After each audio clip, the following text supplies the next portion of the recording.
오늘 우리의 예배와 기도를 받으시는 하나님을 뵙습니다. 말씀을 나눌 때 하나님의 임재가 우리 가운데 있기를 바랍니다. 오늘은 아들아, 내 아들아 라는 제목으로 말씀을 전하겠습니다.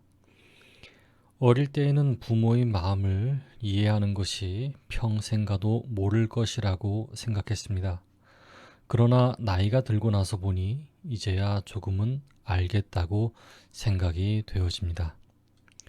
여러분들 중에는 부모가 된 사람들이 있지요.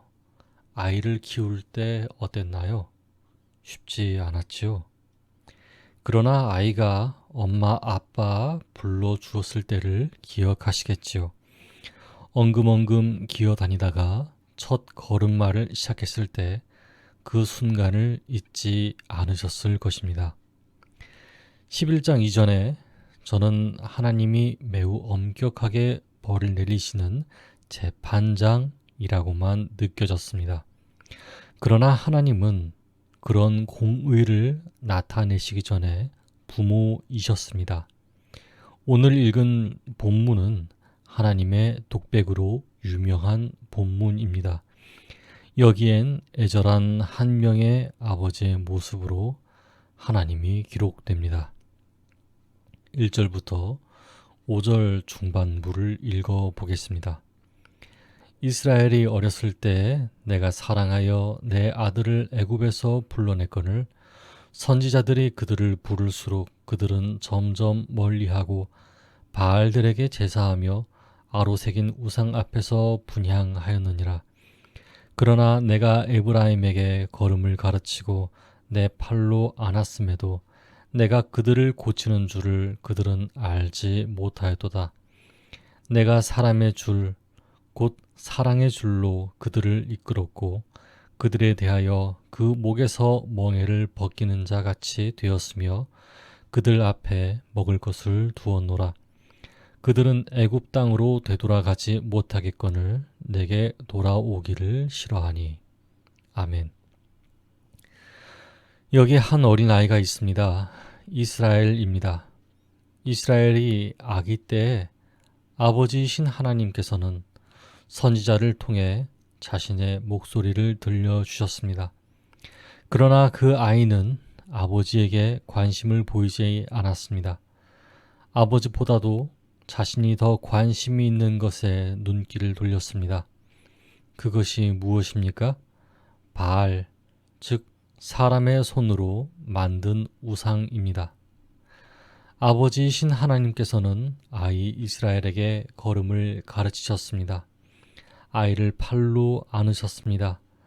그러나 아이는 아버지이신 하나님이 우상으로 병든 자신을 고치시는 것을 모르고 더 떠나려고 합니다. 긴 밧줄이 온 몸을 감을 수 있듯이 아버지 하나님의 사랑은 아이 이스라엘을 감싸 안았습니다. 멍에를 벗기고 먹을 것을 주셨습니다. 그러나 아이 이스라엘은 아버지 하나님의 품을 떠나고 싶어서 계속 저항합니다. 저는 병에 걸린 아이를 많이 보았습니다. 그 아이를 울며 안고 있는 아이의 부모도 보았습니다. 아이는 치료받기 싫다고 고집을 부리고 부모는 그런 아이의 모습 때문에 너무 힘들어합니다. 때로 소리치기도 하시면서 그 험한 목소리를 통해 우는 소리가 들립니다. 여러분, 아버지이신 하나님께서는 울고 계십니다. 그래도 아픈 자녀에 대한 마음을 놓고 싶지 않는 하나님이십니다. 8절에 그 하나님의 마음이 기록되어 있습니다. 에브라임이여, 내가 어찌 너를 놓겠느냐? 이스라엘이여, 내가 어찌 너를 버리겠느냐? 내가 어찌 너를 아드마같이 놓겠느냐? 어찌 너를 스보임같이 두겠느냐? 내 마음이 내 속에서 돌이키어 나의 긍휼이 온전히 불붙듯 하도다. 아멘. 이렇게 하나님의 마음이 위협에서 약속으로, 진노에서 사랑으로 급선회하며 대변화를 일으키십니다. 인간적으로 도저히 상상할 수 없는 사랑에 근거해 행동하시는 하나님의 공의와 사랑은 인간인 우리들의 눈에 비치는 것처럼 그렇게 모순된 것이 아닙니다. 바로 그 점에서 하나님의 본질은 우리와 구별됩니다. 따라서 하나님의 진노는 그분의 사랑을 제거하는 요소가 아닙니다. 오히려 하나님의 진노는 하나님의 동일한 기본적인 감정의 다른 면일 뿐입니다. 호세아에게 거룩하신 하나님의 사랑은 하나님의 진노와 마찬가지로 기분이나 변덕이 아닙니다. 어떤 상황에서도 하나님의 집을 나간 탕자와 같은 이스라엘이 죄악에서 뒹굴고 그 은혜를 잊어버리며 하나님의 집을 사악의 집으로 만든다고 해도 변하지 않고 오히려 더욱 안타깝게 타오르는 아버지의 마음입니다. 그뿐입니까? 매일 집 나간 아들이 돌아올까, 언제 돌아올까 앉아있지 못하고 서성이다가 마침내 돌아온 아들을 발견하고 아들에게 달려가 입을 맞추는 아버지의 마음입니다.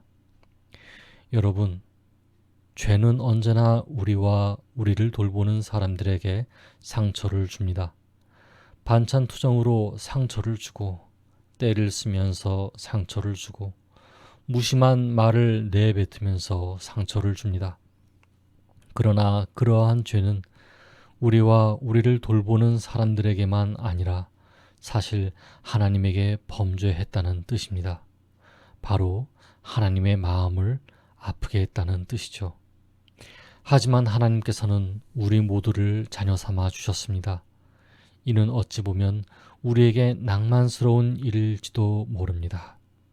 그러나 반면 하나님은 우리를 위해서 희생하시기로 작정한 고통스러운 결정입니다.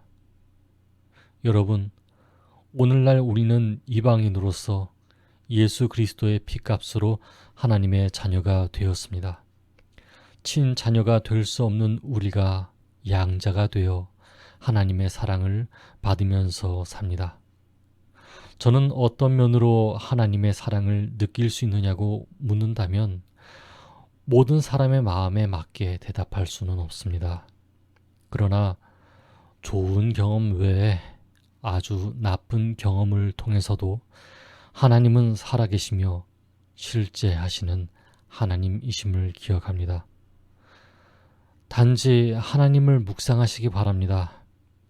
더 하나님과 친해졌으면 좋겠습니다. 뭘 더 많이 해야지 기뻐하시는 하나님 말고 부모로서 여러분과 대화하기를 원하시는 하나님을 만나기 원합니다. 그러므로 오늘은 이렇게 기도하면 좋겠습니다. 첫째, 자신의 어떤 모습에도 여전히 사랑하시는 하나님을 체험하게 해달라고 기도합시다.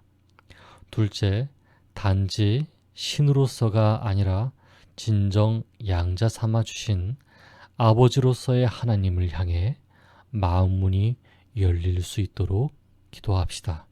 함께 기도하겠습니다.